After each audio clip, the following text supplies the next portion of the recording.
Please click subscribe, hit the notification bell, and the like button. Magandang araw sa ating lahat. Ngayong araw na to ay i-describe ko sa inyo ang bagong baril at ating susubukan kung ito ba ay magandang pamalit sa aking lumang CZ SPO1 Tactical. Noong taong 2006, ang pinakaunang pagkakataon na nasubukan ko yung CZ75, yung maliit na version. Ang ibig sabihin, hindi bago para sa akin ang paggamit nitong baril na to. Naging paborito ko ito, kaya nung taong 2009, bumili ako ng CZ SPO1 Tactical.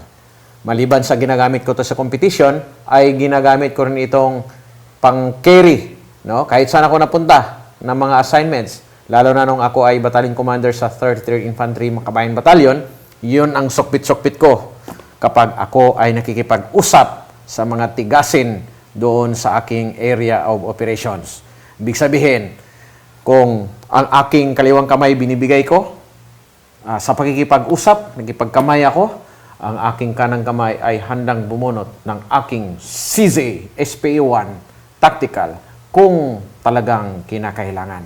Ngunit, lumipas na ang 11 taon na nilbihan sa akin ang aking luma pero reliable na pistol.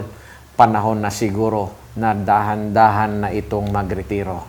Dahil dyan, sorry ka, CZ75 SPO1 Tactical, mukhang magsabi ako ng bye-bye.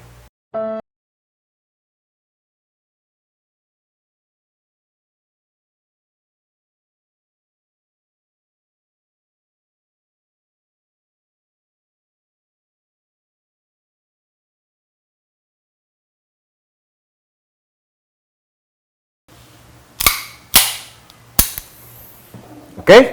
So, maaring papalitan na natin siya ng isang makabagong pistol na galing pa sa Hera Arms. Pistol na susubukan para sa sunod na mga araw ng aking marksmanship training. Ngayon, wag nating patagalin. Buksan na natin ang aking bagong-bagong CZ Shadow 2. Ito yung kanyang box. Mukhang astig to Golden pa yung hawakan yung laka. Okay? I'm excited. Ayan!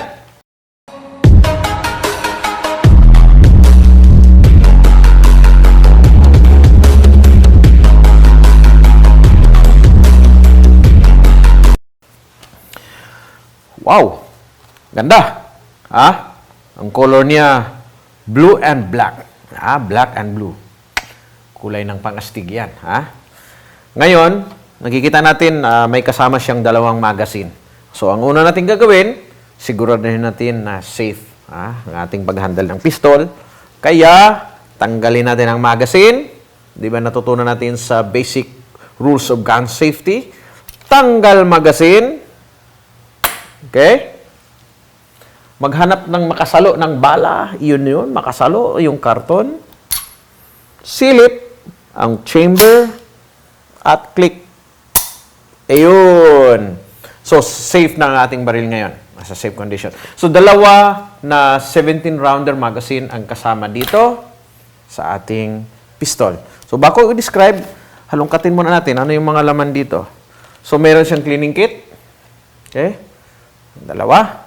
So, expected na if you are a shooter, you should always maintain your firearm every time. Kasi kung alagaan mo yan, parang asawa, ika nga, pasabi mong masundalo, your firearm is your wife. You have to take care of it because it will take care of you in return. Even in competition or in real-life combat. Okay? Tingnan natin ano yung may mga kasama dito. So, meron siyang recoil buffer na extra, just in case, kailangan palitan. At meron siyang mga Allen wrench, set ng Allen wrench. Okay? So, dito sa ilalim, tingnan natin. And I understand, user manual yan.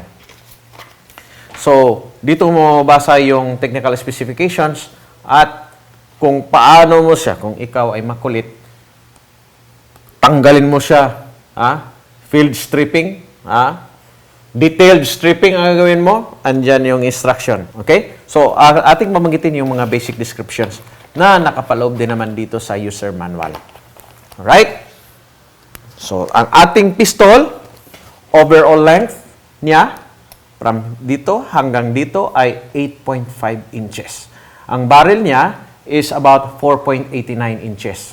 Oh, ayos And makikita natin, steel yung kanyang frame. May serrations front and back. Okay? Tapos, kita mo naman yung contour niya. So, pwedeng mag-high grip kasi as much as possible, ang grip mo dapat ay closer doon sa barrel. Ang tawag doon, maximize leverage. Dapat closer.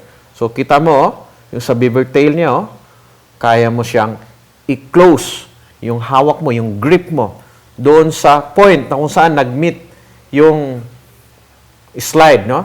Yung meeting point niya, ayan. So, ang tawag dyan, maximize leverage. So, dahil dito sa kanyang design, ay kayang-kaya mong gagawin yon. At tingnan mo naman, tingnan mo yung angle ng pagkagawa niya. So, parang naturally, itong portion na to ng iyong kamay, yung meaty portion ng iyong kamay, ay talagang hulmang-hulma dyan, tingnan mo. Dapat ganyan, hulmang-hulma para ang grip mo ay perfect.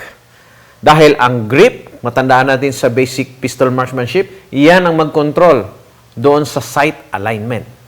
Tandaan nyo natin yun. Okay? Bilang review. Alright. So, maganda yung feel ng serration. So, meron dito sa bawat sides, meron sa likod, dito ay smooth, dito sa beaver tail area. Okay? Tapos, meron siyang, yung kanyang mag release ay extended. 3 positions to. May high, middle, low. So, pwede mo siyang i-adjust. Kasi ayaw natin na pagbunot mo, mapindot mo ito. So, depende sa iyo yan. Kung depende sa laki ng kamay mo. Alright? So, para sa akin, kung pagbunot ko siguro nito, okay lang. Walang problema. Okay. Nakita ko na yung problema. Ang kaibahan nilang dalawa. Dahil matangkad yung kanyang front sight, 7.5 mm tall, hindi siya magkasya dito sa aking luma na Phobos. So, I have to buy a new one. Papagastos ako doon Anyway. So, pagpatuloy natin, ito yung kanyang slide stop Oo. So, yung kanyang safety, ambidextrous yan. Kaliwa, ang sabihin ng ambidextrous, kaliwa, kanan. Alright? Pati ito, pwede mo ilipat dito sa kabila. Okay? Trigger guard, tingnan mo trigger guard. Meron din sa serration dito para kung ikaw ay high grip, ang ginagamit mong technique sa grip, high grip, ganon, ay hindi mag-i-slide ang iyong kamay. Yan ang purpose niyan. Pero ako, kagaya ko, ang aking grip ay low grip, dito ako, walang gamit yon. Alright? Yan. So ako dito ako gumawak. Kasi depende naman yan sa'yo.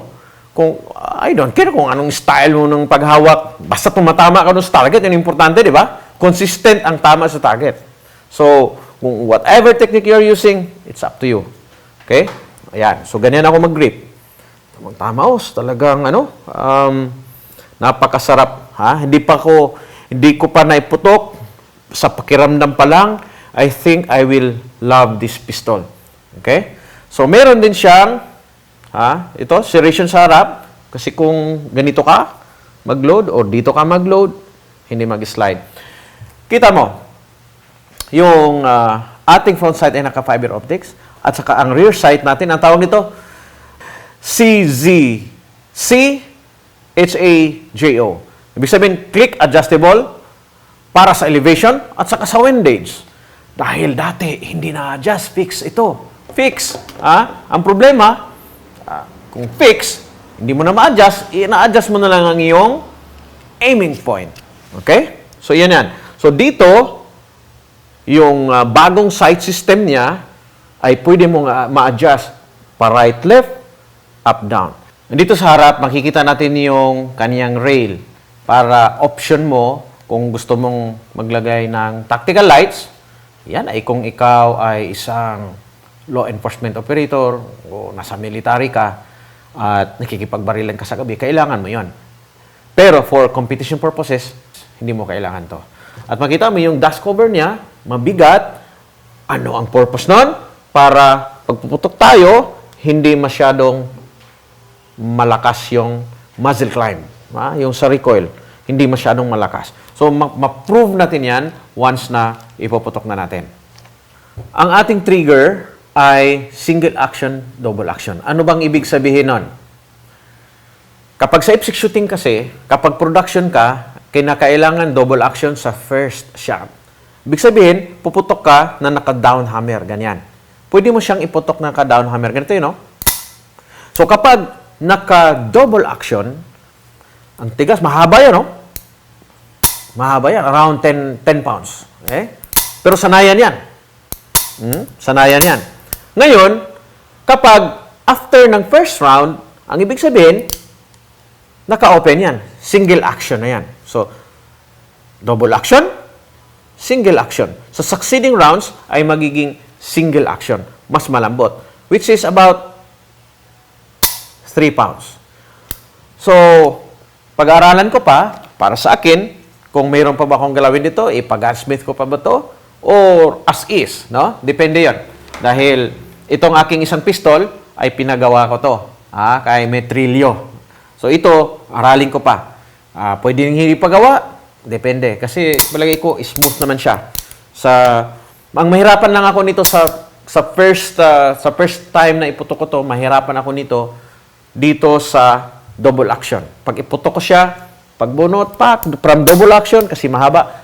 Pero, walang mahirap kung ikaw ay matyaga, ang gagawin mo ay mag-ensayo.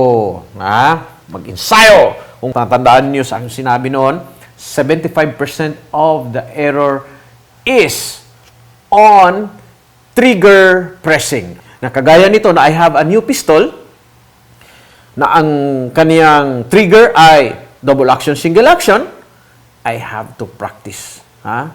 Makukuha mo yun without putok, o dry practice, o may putok, live fire, sanayin mo yun. Okay? Yung aking magazine na ginagamit doon sa aking lumang pistol, pwede ba o hindi? Kasi ito ay 18-rounder, ito ay 17-rounder. Tingnan mo ito, ha? Tingnan mo, ha? Kung interchangeable ba? Oops! Pwede. Dito. Oops! Uy! Pwede rin. So, ibig sabihin, ito ay 18 plus 1. Ito ay 17 plus 1. 17 dito. Mag-chamber load ka doon. Tapos, hammer down. Right? Yun yung tinatawag na condition 1. Right. So, mag-zero tayo sa firing range. I will use my 9mm 115 grains na Magtech. At alamin natin, iputok ko siya na i-shot grouping ko siya. Titingnan ko kung saan, anong distance ang point of aim, point of impact. Do I need to adjust the size? I have to practice. Makukuha mo yun without putok, o dry practice, o may putok, live fire, sanayin mo yun. Okay? So, ibig sabihin, pupunta tayo sa firing range. May part 2 tayo. Alright? So, ayan. I think I'm very excited to fire this weapon. Magkita-kita tayo sa range sa susunod na araw.